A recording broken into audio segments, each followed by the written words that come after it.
Hi YouTube! Who knew? I'm back again!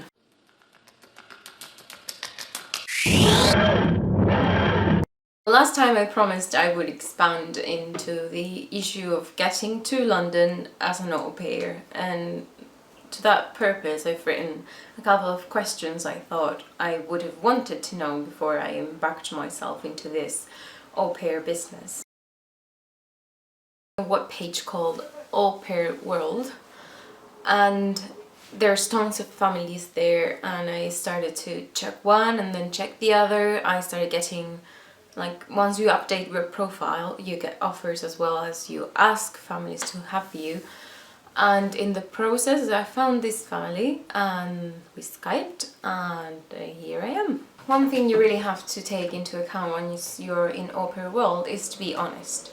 If you go with false premises, like I am very good at cooking and then you can't cook a thing, or if you don't want any household things to do, you have to specify it. There's a category which says I want to do some housework or not, and you should be very aware that if you tick yes, there's a lot more families that will take you, but at the same time they will expect you to do stuff, and it's not always fun, and it's not always taking care of the kids. So you should have that into account and be honest about it, and just press the button if you want or do not want to do anything else than just taking care of the kids.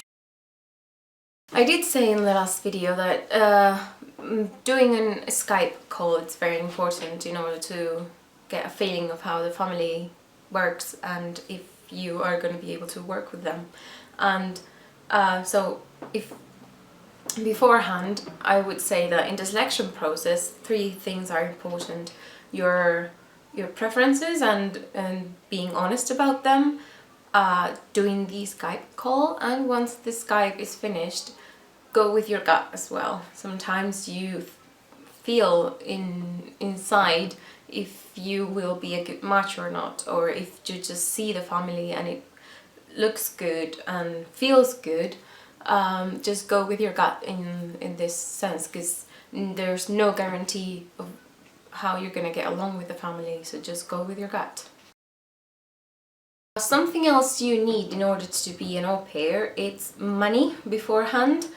Not because of the place. Usually you get a weekly or a monthly pay to live in the place you're living. In this case in London, it's usually from 60 to £100 a week, and you need the money beforehand to get to, a plane. So you should have some savings, because the family is not going to pay the transport.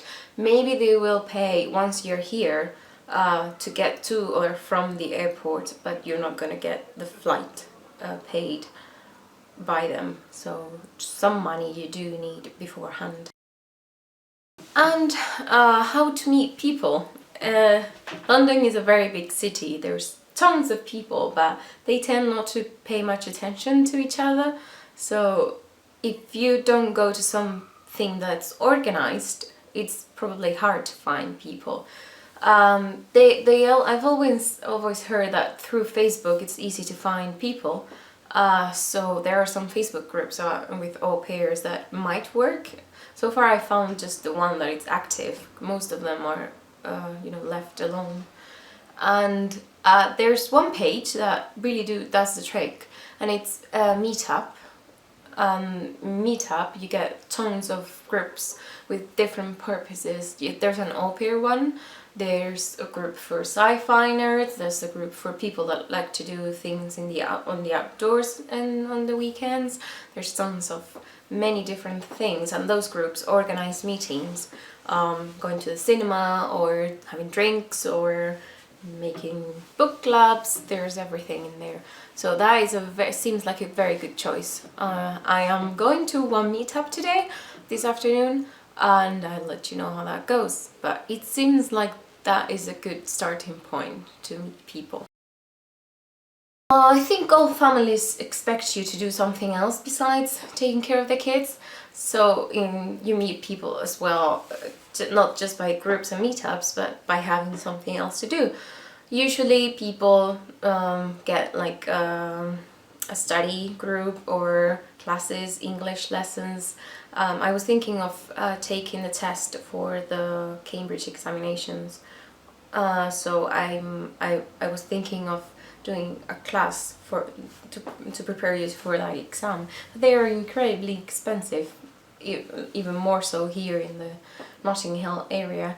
So I'm not sure what I'm going to do. Or get a job as well. You could always get a job depending on your schedule with the kids, either on the weekends or in the mornings or in the afternoons. That's the free time slot you've got. I would recommend that. I am trying to get a job in a bookstore, which has proven to be not that easy. And then again, I will let you know how looking for a job is here in London and how that works out. So it seems I've been keeping my promise so far. I am gonna upload this video and I will continue to explain the process of getting used to London and being in a new city, in a very big new city, and how this au pair thing develops little by little. So thank you for listening to me, and I'll see you in the next one. Goodbye.